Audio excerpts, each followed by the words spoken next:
Presidente Lídia Abdala, obrigado por nos receber aqui na sede do SEIBM.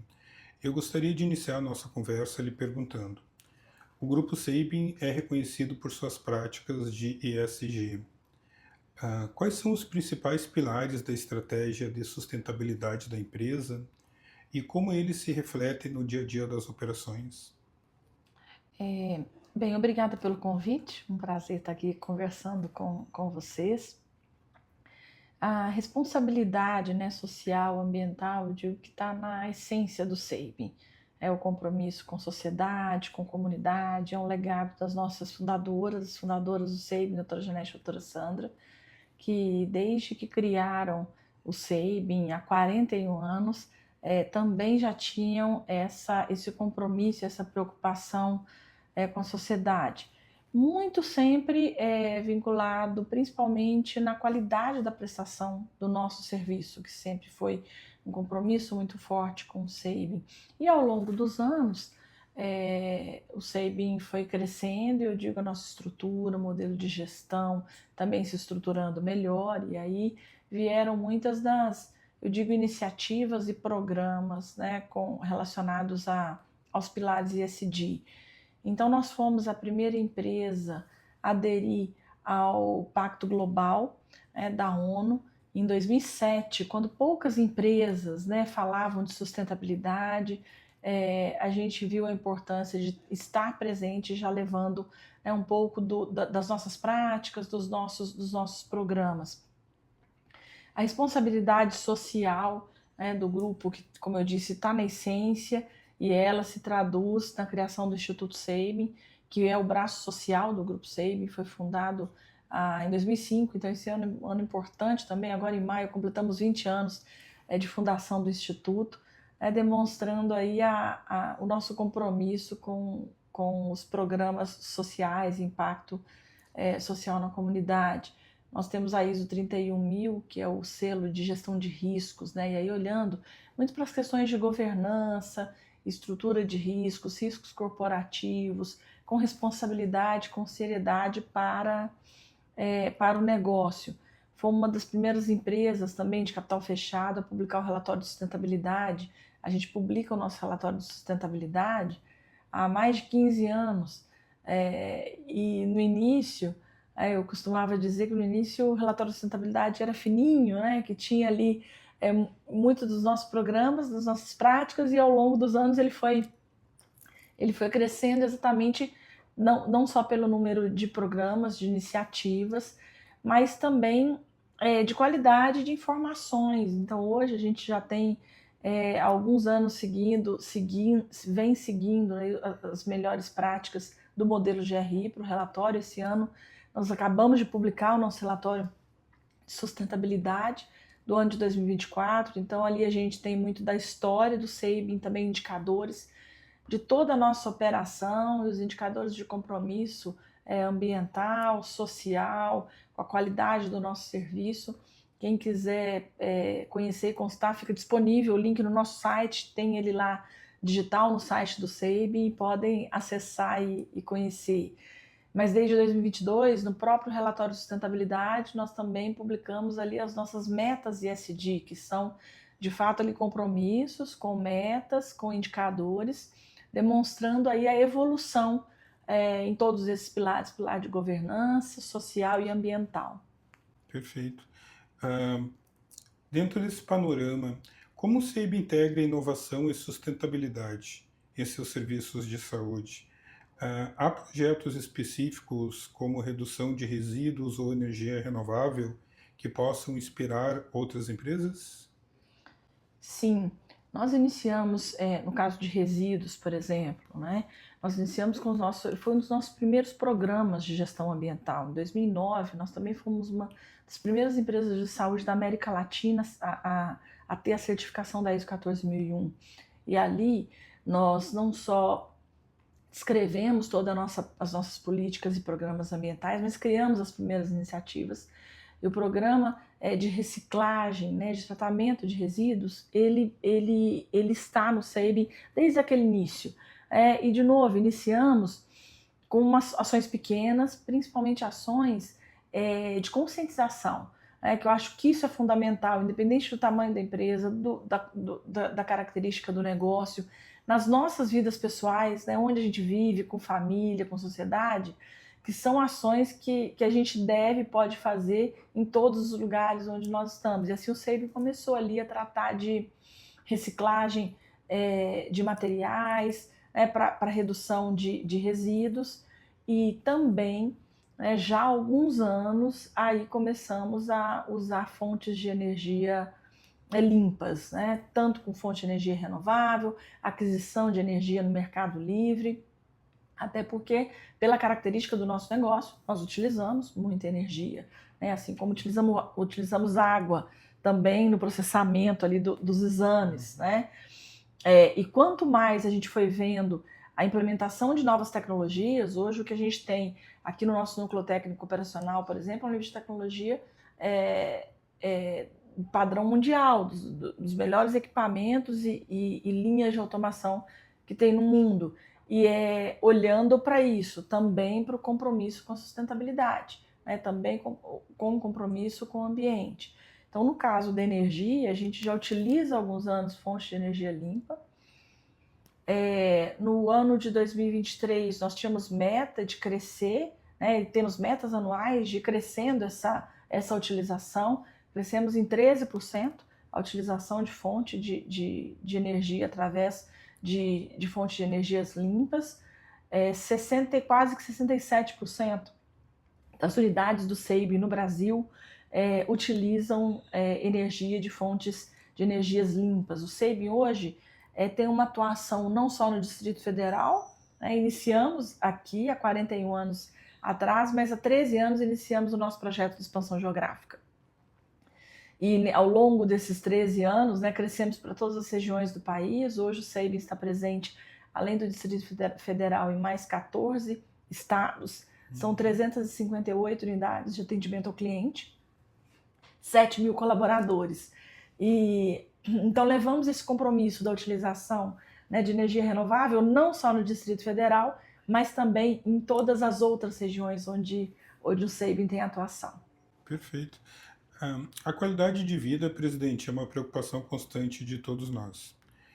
Em uma área como a da saúde, em que as atividades têm ainda mais impacto sobre o bem-estar físico e mental, que ações concretas a empresa adota para a qualidade de vida de seus colaboradores? Bem, esse também é um pilar que eu digo está na nossa essência, né, que é o cuidado com as pessoas.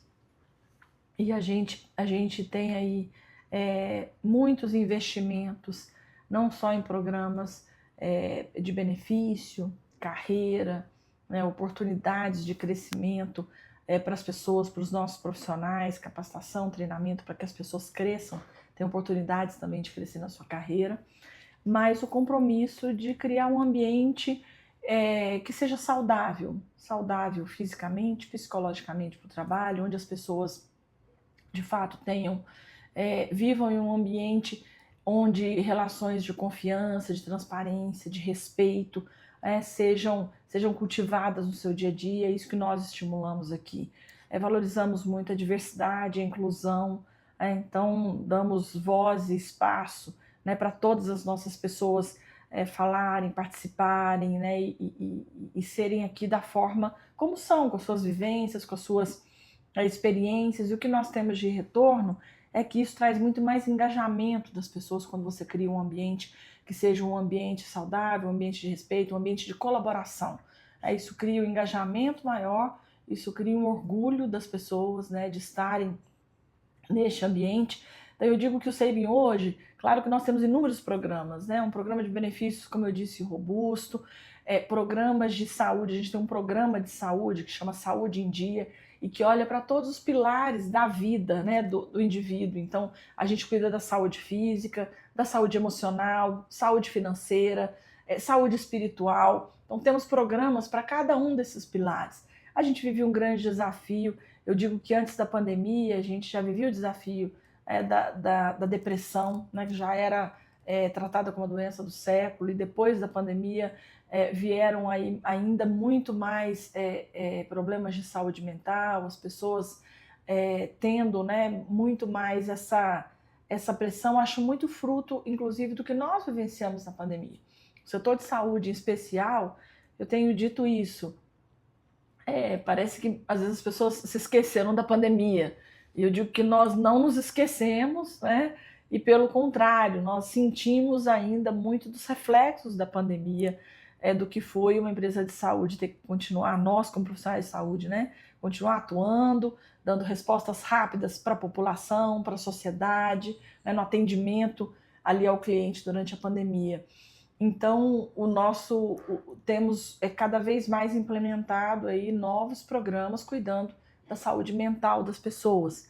O que nós acreditamos e entendemos é que para a pessoa estar bem, ela tem que ter um equilíbrio entre todos esses pilares, né? A saúde física, emocional, muitas vezes um problema emocional, ele traz um reflexo para a saúde física, muitas vezes uma situação financeira desequilibrada, um problema financeiro da pessoa ou de alguém da família afeta a saúde emocional, a saúde física. Então, o que nós fazemos é olhar a pessoa como um todo e criando programas que olhem para todos esses pilares. A gente tem muitos dos nossos programas, como as nossas...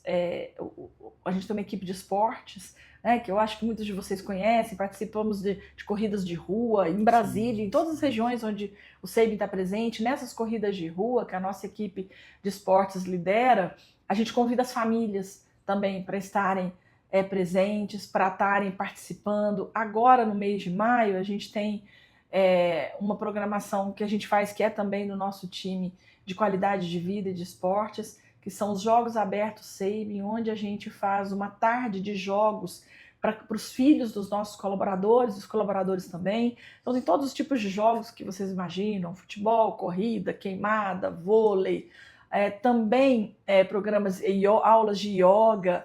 Este ano, só em Brasília, nós tivemos quase 1.000 pessoas participando dessa tarde. Fizemos no Brasil todo, com a participação de mais de 5.000 pessoas em todo o Brasil, participando deste dia. E isso traz não só, de fato, cuidado com o nosso colaborador, mas traz o engajamento dele na sua atividade aqui no dia a dia. Ele cria uma conexão muito mais forte com a empresa. E quando a gente traz a família, eu não estou só cuidando da família do nosso colaborador também. Ele conhece a empresa onde o pai, a mãe, a esposa, o marido trabalham. Mas a gente também consegue ter um alcance maior dos nossos programas de saúde, porque, por exemplo, nós temos programas dentro do programa nosso de saúde em dia, da saúde física, que a gente fala de alimentação saudável, que a gente fala da importância de uma alimentação equilibrada, de atividades físicas para evitar o sedentarismo, tabagismo, né, do mal que pode trazer para a saúde. Mas muitas vezes o colaborador só tem essa informação e esse compromisso quando ele chega na casa dele, né, que é onde ele vivencia, que é onde ele tem ali os costumes familiares. Se ele não tiver ali uma continuidade do que a gente fala, do que a gente orienta aqui nos nossos programas, isso não vai ter resultado a médio e longo prazo. Então, essa é a importância também da gente trazer a família para estes programas. Como resultado, a gente tem aí, como eu disse, de engajamento das pessoas, orgulho. Estamos há 20, este ano será o 21º ano, mas estamos aí há 20 anos consecutivos entre as melhores empresas para trabalhar no Brasil, pelas diversas pesquisas de clima organizacional, Great Place to Work, a FIA que faz, né, a pesquisa do Lugares Incríveis para Trabalhar, e isso valida o nosso modelo de gestão e valida a forma, né, como nós cuidamos das nossas pessoas. A senhora citou a pandemia. Diante de crises econômicas, ambientais e de saúde, como os empreendedores podem ser preparados para lidar com riscos e manter a competitividade, sem abrir mão da responsabilidade socioambiental? Bem, o que eu acredito, né, e que falo sempre, é que a responsabilidade socioambiental, ela não é mais uma opção do empresário, do empreendedor, do líder, no seu negócio escolher, né, eu vou fazer ou não. Até porque o que nós estamos já vendo acontecer já é muito comprometimento pelo desequilíbrio climático, e por tudo isso afetando os nossos negócios. Então, a gente cuidar, né, quando a gente fala de programas ambientais que cuidem do planeta, quando a gente fala de ações sociais que contribuam com a sociedade, com a comunidade, essa tem que ser também um compromisso da empresa, do empresário, né, dos líderes à frente dos negócios, porque eles que vão garantir, inclusive, que o nosso país continue crescendo, que o país continue competitivo. E este ambiente de país, de negócio, de economia, estando bem, é o que favorece o crescimento dos nossos serviços. Então, o que eu digo sempre é que essa não é mais uma opção de eu vou fazer ou não, eu preciso fazer. Como fazer, né? Então, acho que primeiro o compromisso ele tem que ser de 100% das empresas e de todos os seus líderes. E também, assim, muitas vezes a gente vê, as empresas olham para o Sabin e falam, o Sabin faz isso porque é uma empresa grande. Não, o Sabin faz isso porque começou a fazer desde que era uma empresa pequena. E quando você vai crescendo, você vai se estruturando, como eu disse, você vai criando metodologias, vai trazendo certificações, como nós fomos, né, refinando e elaborando cada vez melhor os nossos relatórios de sustentabilidade, mas o importante é começar, que seja com poucas ações. Como eu disse, o nosso programa ambiental, que hoje é um programa robusto, né, tem vários programas, indicadores, eu citei aqui de energia elétrica, de reciclagem, mas a gente tem um programa também para otimização de recursos de água, até porque, como eu disse, a gente usa muita água no nosso processo produtivo. Então, também a gente ter essa consciência, esse compromisso, né? Qual que é a característica do meu negócio? O meu negócio, eu uso muita água, então o que eu posso fazer para garantir que eu esteja cuidando, né, deste recurso que é um recurso natural? E que se acabar e que se faltar, ele compromete a operação do meu negócio. Então, eu acho que também a gente ter a visão de que não é uma opção só porque é solidariedade ou só porque é filantropia, não, é estratégia de negócio também. E quando a gente, de fato, cria esses programas, e aí eu digo programas ambientais, olhando para essa otimização de recursos, no final isso traz ganho de produtividade para a empresa também. Isso reduz custo. Muitos desses programas e ações trazem inclusive redução de custo, aumento de produtividade. Então tem um resultado que é um resultado inclusive financeiro. Talvez ele não apareça no curtíssimo prazo, mas no curto, médio e longo prazo ele vai aparecer. Nós estamos conversando aqui da nossa sede do Sabin, que fica aqui no Saam. Nós construímos esse prédio em 2015, 16, mudamos para cá final de 16, início de 2017. Quando nós fomos construir esse prédio, aí que a gente viu os projetos, tinham várias opções, e para a gente utilizar as opções que cuidassem, né, muito mais dos recursos naturais, olhando para otimização de energia elétrica, de utilização de água, a construção ficaria 20% mais cara, seria um valor expressivo, né, que a gente teria que investir em todas as soluções de automação que nós fizemos. Mas o que nós vimos? A médio e longo prazo, a gente vai retornar esse investimento, que ele vai ser um investimento maior de início, mas que depois ele retorna, e que é o que a gente viu. Então nós colocamos todo o nosso sistema de energia elétrica do prédio inteiro, ele é um sistema de automação automático. Então, se eu estou na sala e saio, ele desliga automaticamente a energia. O que eu consigo reduzir de utilização de energia elétrica é muito. Construímos uma estação de tratamento de água no nosso núcleo técnico operacional, que fica aqui, que é o que eu citei do tratamento de água. A água que a gente utiliza no processo produtivo para a realização dos exames, hoje eu trato ela quando ela sai, eu tenho uma estação de tratamento, trata, descontamina e eu reutilizo 100% dessa água para utilização de banheiros, né, e outros lugares onde eu possa utilizar essa água tratada. O prédio ele é todo feito, né, muito de vidro, exatamente para usar o máximo de iluminação natural e o mínimo de energia elétrica possível. Então, este compromisso, naquele momento, foi um investimento maior que nós fizemos, mas eu digo que ele já retornou. E aí ele retorna não só no resultado financeiro, mas também no engajamento das pessoas. Isso é muito forte no Sabin. Engajamento dos colaboradores também com as nossas causas e compromissos ambientais e sociais. Presidente, nesse aspecto, para empresas de todos os portes, Quais são os maiores desafios para manter o compromisso com a sustentabilidade e a governança em um cenário econômico complexo? Como o SEIB pretende ampliar essas iniciativas que já adota nos próximos anos?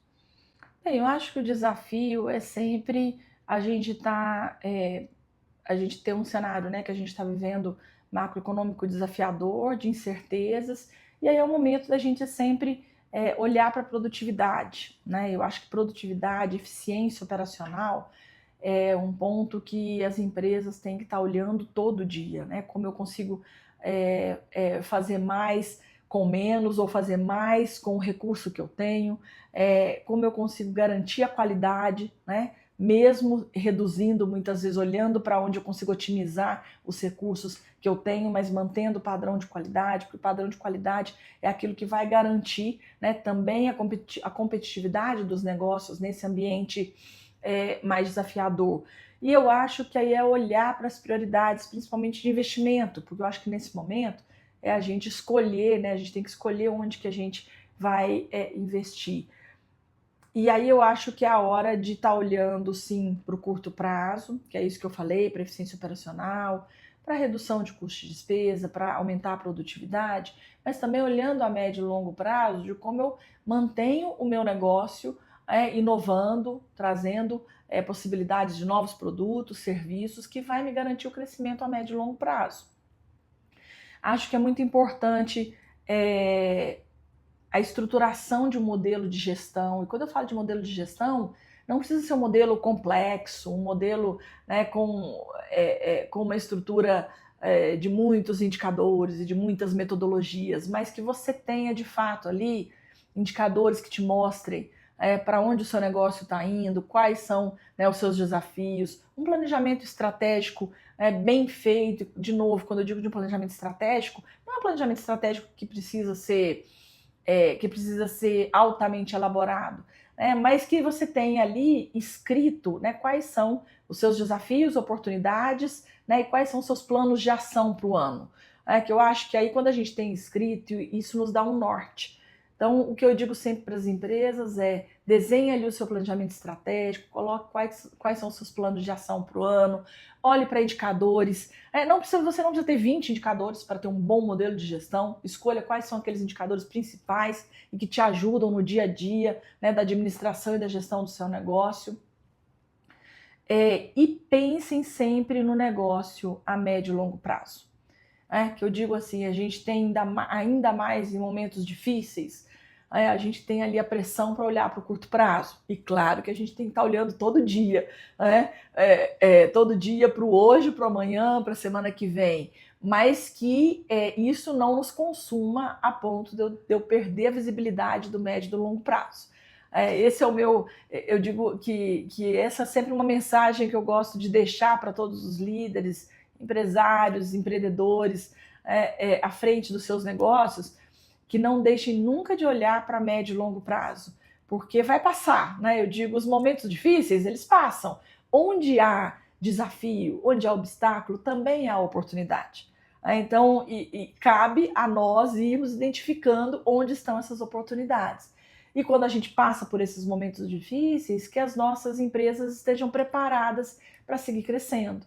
No caso do SEIB, a gente vive aí anos, como eu disse, pandemia, que foram muito difíceis, o pós-pandemia para a gente, que foi praticamente 2024, 2025 agora, e aí vem com esse cenário macroeconômico, né, de incerteza, de muita pressão, mas a gente segue firme no nosso compromisso de oferecer um serviço de excelência, de qualidade para o nosso cliente, olhando para a responsabilidade social. Como eu disse, o Instituto SEIB completou 20 anos esse ano, e a gente tem muito orgulho de tudo que a gente realizou até aqui.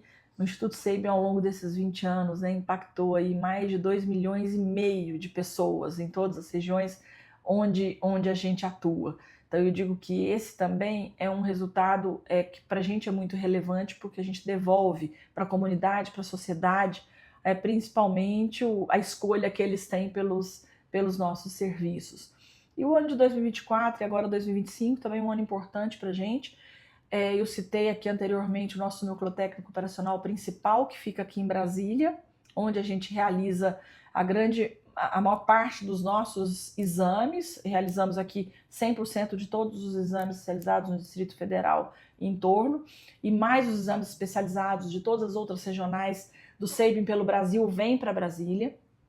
Nós acabamos de implementar um projeto que nós chamamos de NTO 4.0, então em parceria com a Roche, que é uma multinacional, uma empresa de equipamentos e de automação para laboratório.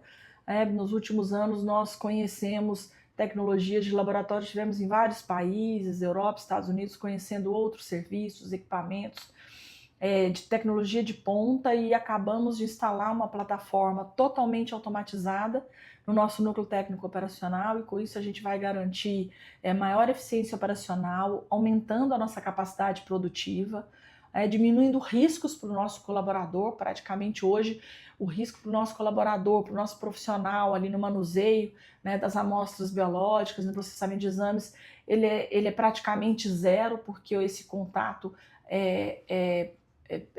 minimizamos muito esse contato ao longo dos anos, e um compromisso ambiental muito forte, né? Com essa plataforma nova, a gente, além da eficiência operacional, além dessa capacidade produtiva maior, nós também reduzimos o número de tubos coletados do paciente. Então, com um volume menor, né, da amostra, da quantidade de sangue que a gente coleta para realizar, eu consigo realizar um número maior de exames. Então, só nessa redução do volume de sangue colhido e do menor número de tubos, a gente vai ter uma redução aí de 1.200.000 tubos por ano. A estimativa é essa.